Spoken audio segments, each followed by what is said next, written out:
ஊழியத்துக்காக சுவிசேஷத்துக்காக கிடைத்த பெரிய பாக்கியம்.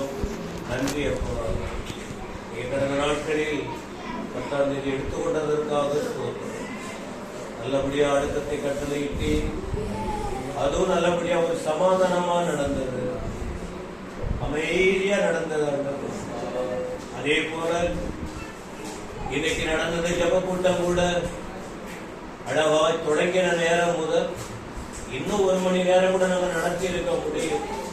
ஏன்னா ஆண்டவர் அந்த சிங்கார மாளிகையில் ஜெய கீதங்கள் பாடிடுவோம். பாடி துதிக்கும் போது தேவ மகிமை அல்லவா? இது ஒரு துக்க நிகழ்ச்சி காரியம் போல அல்ல, இது கர்த்தருடைய பிள்ளைகள் கொண்டாடுகிற கொண்டாட்டம் அல்லவா? எவ்வளவு பெரிய அதிசயமாய் நடத்தி வந்து உமக்கு அந்த போதகர்களுக்காக ஜெபிக்கிறோம். உறவுகளுக்காய் நன்றி ஆண்டவரே, நண்பர்களுக்காய் ஸ்தோத்திரம். எல்லாரையும் கூட்டி சேர்த்து ஐக்கியப்பட வைத்து போதும் கூட நாங்கள் அங்காங்க போகணும். ஊழியத்தின் நிமித்தம் தானே போறோம். ஒரு வேலை வாய்ப்பு இருந்தா வேற அடுத்த வாரம் போய் நாங்கள் இருக்கிறோம். கர்த்தருக்காக செய்கிற வேலை, அதுக்காக தான் நாங்கள் ஓடுகிறோம். நாங்கள் ஒவ்வொருவரும் புறப்பட்டு போகும்போது எல்லாரோட பிரசன்னம் இருக்கட்டும். ஆண்டவர் வழிகிறார். எல்லாரையும் விசேஷமா எஸ்தரடிக்காக ஜெபம் பண்றோம். இந்த கண்ணை தொடுங்கப்பா, உடலை தொடுங்க ஆண்டவரே, இருதயத்தை தொடும், வேதனையை மாற்றும், யாரு சமாதானம் இறங்கி வரும்படி ஜெபிக்கிறோம். நீங்க தான் கூட வைக்கிறதுக்காக, ரோஜிக்காக, பிள்ளைக்காக, பிள்ளைகளை ஆசீர்வதித்து ஊழியத்தில் இடம் கொண்டு காரியத்தை நடப்பிக்க திரும்பினார். இன்னும் விடுதலையோடு விசாலமாய் ஊழியத்தை நிறைவேற்ற அடுத்த கட்ட தரிசனத்துக்குள்ளே கொண்டு போக நிறைவான ஆத்துமாக்களை பெற்று தேவ ராஜ்யத்தை கட்ட பிள்ளைகளுக்கு உதவி செய்யும். ஜெர்சிக்காக, பாஸ்டர் சைமனுக்காக, 2 பிள்ளைகளுக்காக வேண்டுகிறோம். தேவ மகிமை இருக்கட்டும். ஏசப்பா கூட எழுப்பி பிள்ளைகள் தேவைகளை சந்திப்பி லோரிக்காக, கணவனுக்காக ஜெபம் பண்றோம்.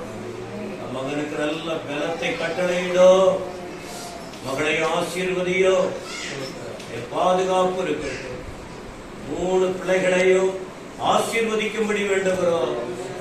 அதே போல சாலமோன், எச்சி, கோகிலா மற்றும் பிள்ளைகள் குடும்பத்துக்காக வேண்டுகிறோம். ஜீவாவுக்காக, கமலிக்காக, பிள்ளைகளுக்காக, குடும்பத்துக்காக நாங்கள் வேண்டுதல் செய்கிறோம். அக்கா குடும்பத்துக்காக ஜெபம் பண்றோம். தங்கச்சி குடும்பத்துக்காக ஜெபம் பண்றோம். சேகர் குடும்பத்துக்காக ஜெபம் பண்றோம். இன்னும் உறவுகள் எல்லா மருமக்கள் மார்களுக்காக ஜெபிக்கிறோம். எங்களையும் கொடுத்த ஐக்கியத்துக்காக ஸ்தோத்திரம். இது ஒன்றுபட்டு கூடி தூக்கி போவது மனசால நல்லா இருக்காது. இருதயத்தை கொஞ்சம் கல்லா வச்சுக்கிட்டு போக வேண்டிய நிலைமை இருக்கு. என்ன செய்யறாங்க, அவங்க தனியா போய் தானே ஆகணும். அதனால போகிறோம். அது தூரம் இருந்தாலும் எங்க மனசு ஒன்னா இருக்கும். எங்கிட்ட எல்லாருக்கும் பணம் இல்லாண்டவர், அந்த லட்சாதிபதிகள் இல்லை, ஆசை இருக்கு. எங்களுக்கு லட்சங்கள் இருந்தா ஒருவரையரோ உற்சாகப்படுத்த முடியும், தாங்க முடியும். அது தினம் கர்த்தர் எங்களை நடத்தி கொண்டு இருக்கிறேன். ஆனால் உங்களுடைய சந்தோஷம் கொடுத்திருக்கிறேன்.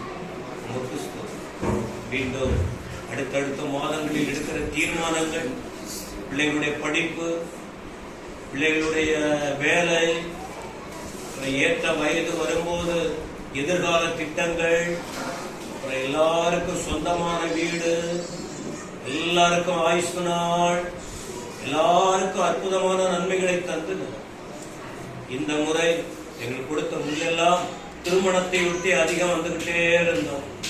ஆனா இப்ப அடுத்து வேற காரியத்துல வரதான் வேணும், போகணும். கர்த்தருடைய காரியம் நடக்கிறது. உங்களுக்கு மீண்டும் சந்திக்க ஒன்றுடைய வருகை இருக்குமானால் நாங்கள் மீண்டும் சந்திக்கணும், கலந்து கொள்ளணும், ஐக்கியம். இல்லாவிட்டால் மகிமையிலே பிரவேசிக்க புதிகன மகிமை நீர் ஏற்றுக்கொள்ளும். ரட்சகர் மீட்பதும் ஆகிய இயேசு கிறிஸ்துவின் நாமத்தில் வேண்டிக் கொள்கிறோம் நல்ல பிதாவே.